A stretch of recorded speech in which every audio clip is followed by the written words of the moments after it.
Hello, good evening, students. So, today in this video, we are going to discuss powder production techniques, different chemical and mechanical methods, atomization of powder, etc. Now, first we'll discuss mechanical powder production techniques. So, basically, there are four methods. First one is chopping or cutting. Second one is abrasive methods. Third one is machining methods, and fourth one is milling. Now, what is chopping? So, in this process, strands of hard steel wire, usually of a diameter 0.0313 inches, they are cut into small pieces by means of the milling cutter. Actually, this technique is used in the manufacture of cut wire shorts, which are used for short cleaning or pinning. See, the main disadvantage of this method is that this method is difficult and costly to make the powders. So, second one, rubbing or abrasive methods. Rubbing means what? See, we take two surfaces. One surface is soft and other surface is hard. When we rub hard surface over this soft surface, then what will happen? From the soft surface, the metal will be removed in the form of powders. So that is rubbing of two surfaces. Third one is filing.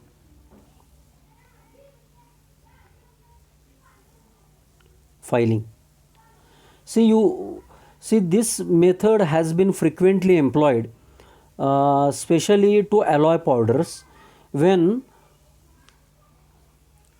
supplies from conventional sources have been obtainable.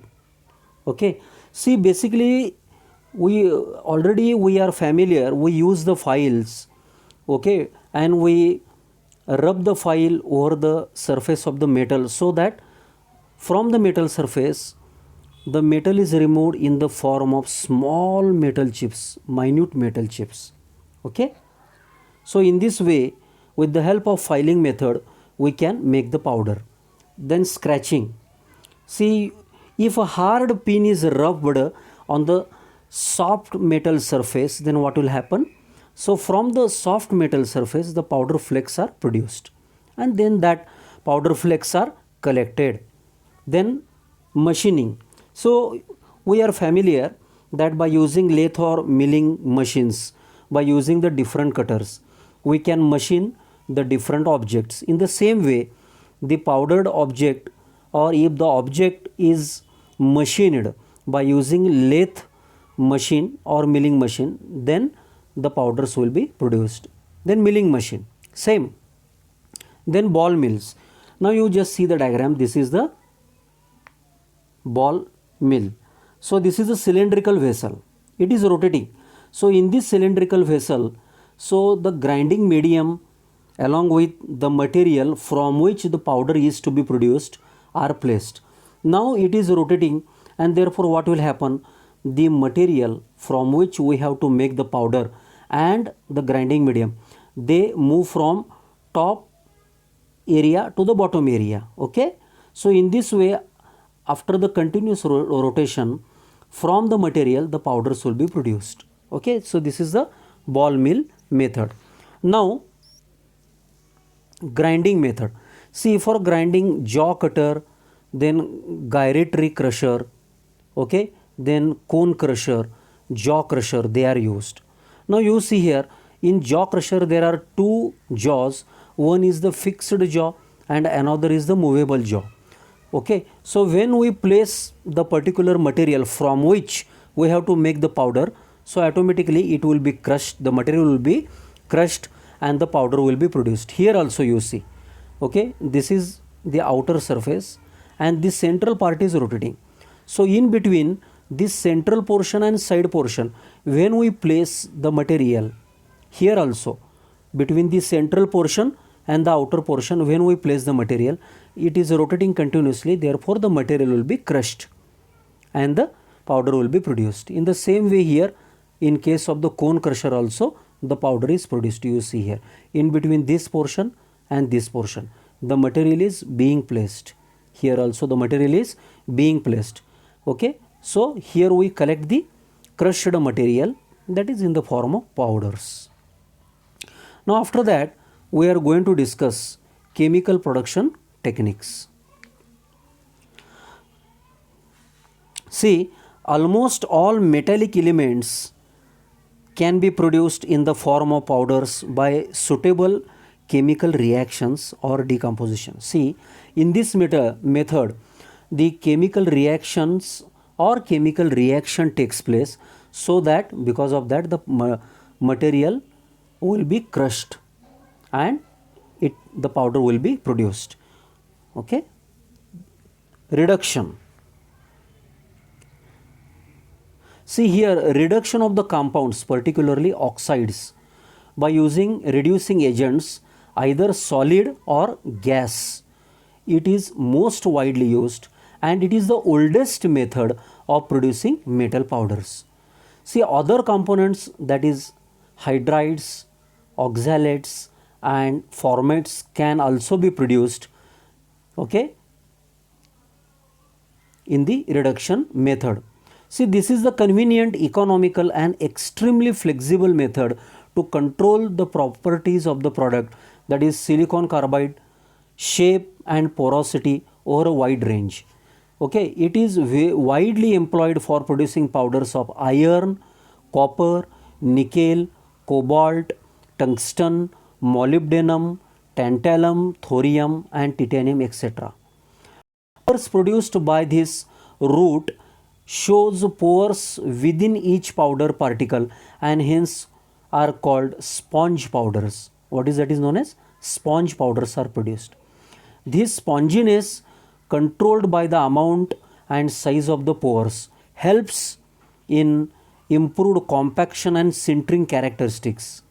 Okay, gases such as hydrogen, carbon monoxide, okay, ammonia, coal gas, enriched furnace gas, natural gas, partially combusted hydrocarbons, alkaline metal vapors, okay, these are used as the reducing agents in gaseous reduction of components.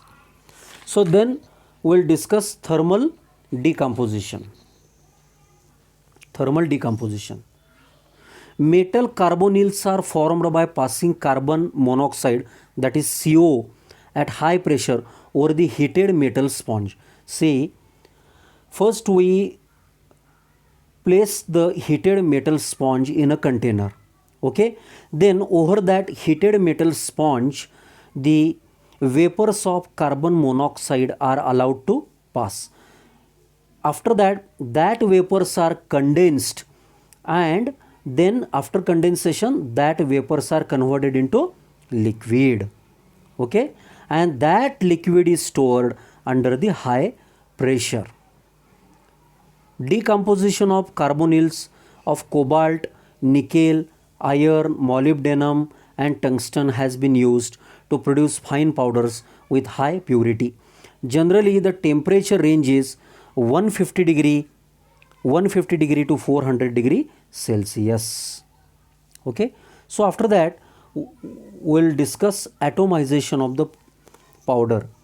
See, what is atomization? See, first the molten metal is taken, then that molten metal is broken into small droplets, and that droplets are finally collected in the form of fine powders.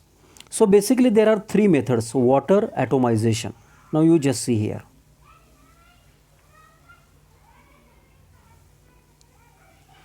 See here in the diagram. So here in this container the molten metal is stored. Okay.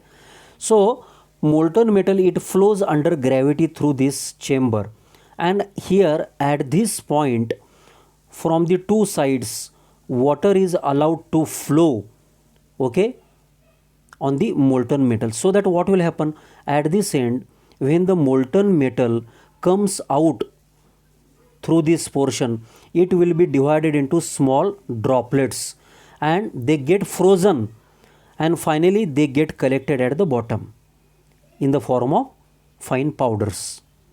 That is water atomization. Okay.